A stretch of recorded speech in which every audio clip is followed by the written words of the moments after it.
Bom, agora me responde uma coisa, como está a sua autoestima? Nós somos tão obcecados com a obtenção do bem-estar na vida adulta que nos esquecemos da importância de cultivar a autoestima das crianças. Para você ter uma ideia, nos adultos, nós somos hoje o reflexo do que foi a nossa infância. Uma criação traumática ou sem limites reflete diretamente nas atitudes e no comportamento dos homens e mulheres de hoje. Mas afinal, o que é preciso fazer para que o seu filho se torne um adulto seguro e independente? É sobre essas questões que eu converso agora com a psicóloga Patrícia Vico. Seja bem-vinda novamente. Oi, obrigada, Fran, obrigada pelo convite. E realmente é um assunto super sério, pessoal, essa questão da autoestima, porque muitas vezes você pode estar vivendo hoje uma autoestima abalada por conta de algum fator, por conta da forma como você foi criado em casa enquanto criança, né? Sim, interfere, né, totalmente. Então é um reflexo, o que você teve, o que você vivenciou, experienciou na infância, vai refletir na nossa fase adulta de hoje. Pois é, engraçado que tem gente que não dá tanta importância a isso. Sim. Ah, não, é criança, nem tá ouvindo o que a gente tá conversando. E independe da idade, né? Depende da idade. Hoje a gente tem muitas crianças participam ali das rodas de conversa dos adultos. Os adultos têm pouco tempo em casa e o pouco tempo que tem, eles não separam muito das crianças. Então tudo aquilo que a gente está fazendo, a criança está percebendo, está entendendo. E criança tem autoestima, sim. A criança também tem isso. Não é só coisa de adulto, né? Com certeza. E a gente separou aqui 10 atitudes que os pais acabam fazendo de forma errada. Então, você que é pai ou você que pretende ser pai ou mãe, deve conferir essas atitudes, viu? São muito importantes. Vamos olhar. Primeira atitude. Como os pais falarem. Por que você não é igual ao seu irmão? Comparar, né? Comparar com o amigo, com o irmão, com o vizinho, com o primo. Não se deve, né? Não se deve comparar a criança com nenhuma outra criança ou mesmo com o adulto. Pior ainda, né?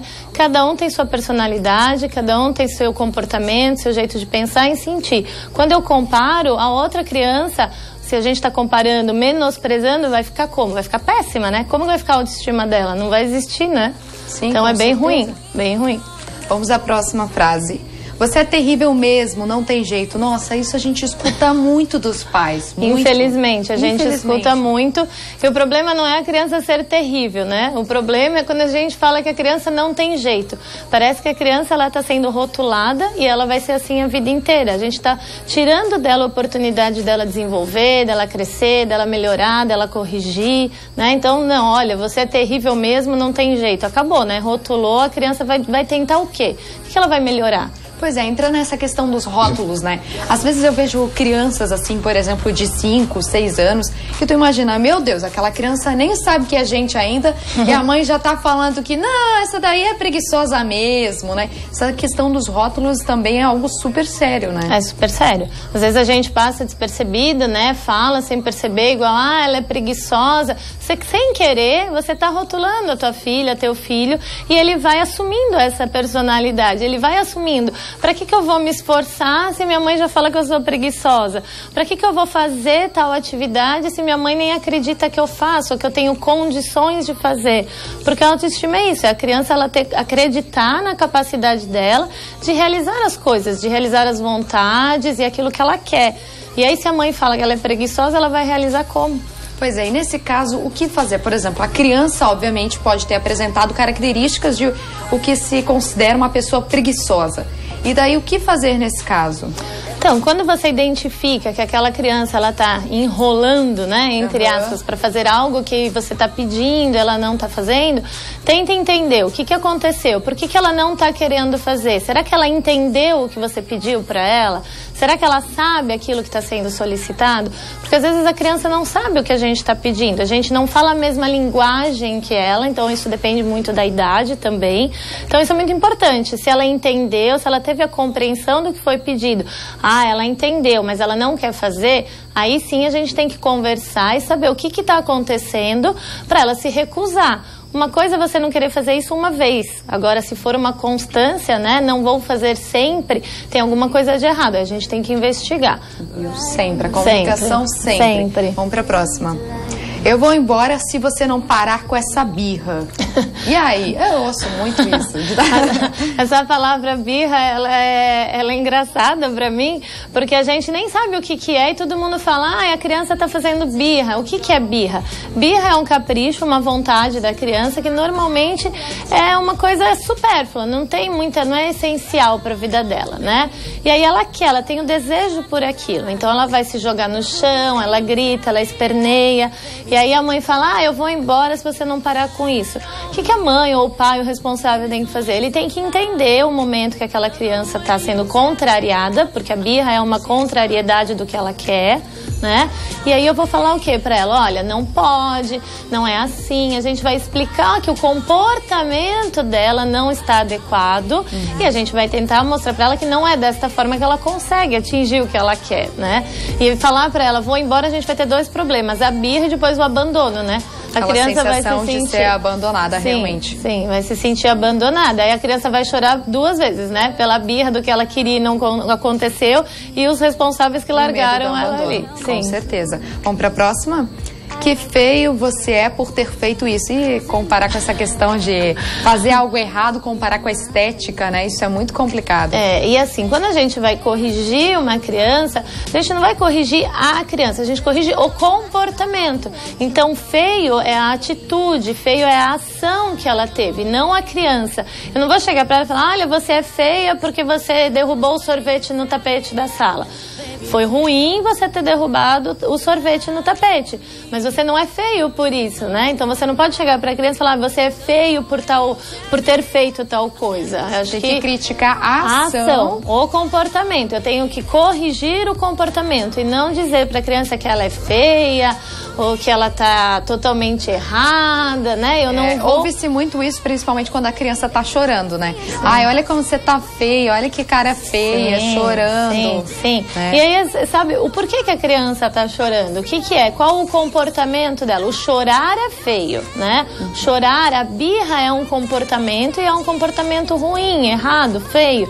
Então a gente vai ensinar isso pra criança, mas não dizer, olha, você é feia por você estar chorando. Sim, com certeza. Depende muito da forma como você aborda, né? Sempre. A linguagem, né? Se você fizer isso errado, vou contar para o seu pai, sua mãe. Qual o problema disso? Tô expondo, né? Eu tô expondo a criança, olha, você tá fazendo isso é errado, e eu vou contar pro pai ou pra mãe. Eu tô jogando a responsabilidade do outro pro outro, né? Então o pai ou a mãe que está lá dando a bronca não consegue orientar, não consegue ensinar, não consegue corrigir. Ele fala, então eu vou contar pro teu pai, ele que se vira.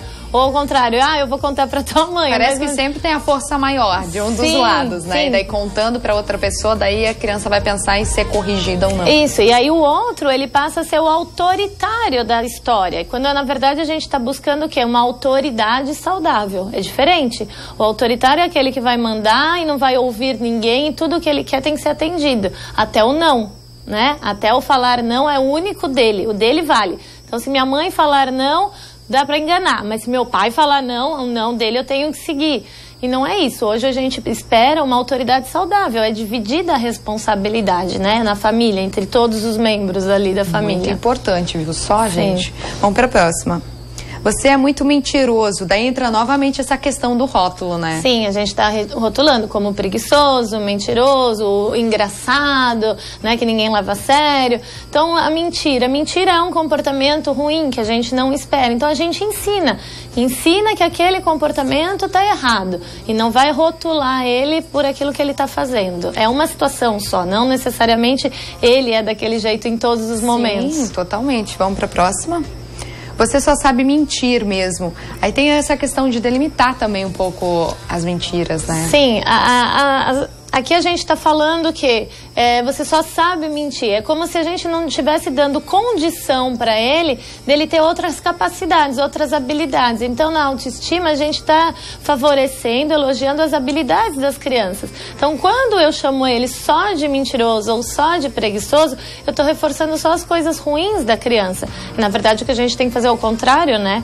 A gente tem que orientar que isto é o errado e reforçar as coisas boas que os nossos filhos fazem, que as crianças fazem. Com certeza. Vamos pro próximo? Que notas ruins, como você é burro, isso ouve-se muito, Meu né? Deus do céu, principalmente sim, quando vem o boletim, nossa, sim, não semana tem... de prova, quando saem as notas, é o que a gente mais escuta. Isso aqui que gera na criança? Gera insegurança, traz o medo, a criança passa a ter aversão à escola, a estudar. Até porque muitas vezes ela pode ter se esforçado para aquilo e não ter saído muito bem, não ter aprendido o conteúdo. Aquele conteúdo daí específico. ela acaba se considerando burra, talvez não tenha mais interesse em estudar, né? Então, é uma matéria, às vezes é um momento, um aprendizado específico que naquela semana ela não estava bem, não assimilou, não aprendeu. E ela vai ser avaliada. Lógico que vai ter o reflexo daquela semana ruim dela. Mas isso não significa que ela é burra. Naquela matéria ou naquele momento, ela teve uma dificuldade. Você já chega e rotula ela por aquilo, novamente, vai interferir em todo o processo de ensino-aprendizado dela, né? Com certeza. Já que a gente está falando sobre essa questão do rótulo, muitas vezes existe o oposto, né? A pessoa fala muito elogio para criança. Ai, como você é lindinha, como você é princesinha. Para meninas ou para menino. Nossa, eu tô muito espertão e tudo. Qual é o lado prejudicial de elogiar muito a criança? Eu acho que os dois lados, né? Tem tanto você ser muito negativo e só ver defeitos na criança, quanto você também elogiar demais, né? A gente tem que elogiar desde que aquela característica e daquela condição seja real. Se eu aumentar demais, é princesinha demais, a criança ela vai acreditar que ela é a princesa, que ela é a Branca de Neve, que ela é a Cinderela. E como que é a realidade? Essas princesas existem? Não. Quando ela chegar numa outra fase de desenvolvimento, ela vai bater de frente com isso, né? Ela vai se questionar.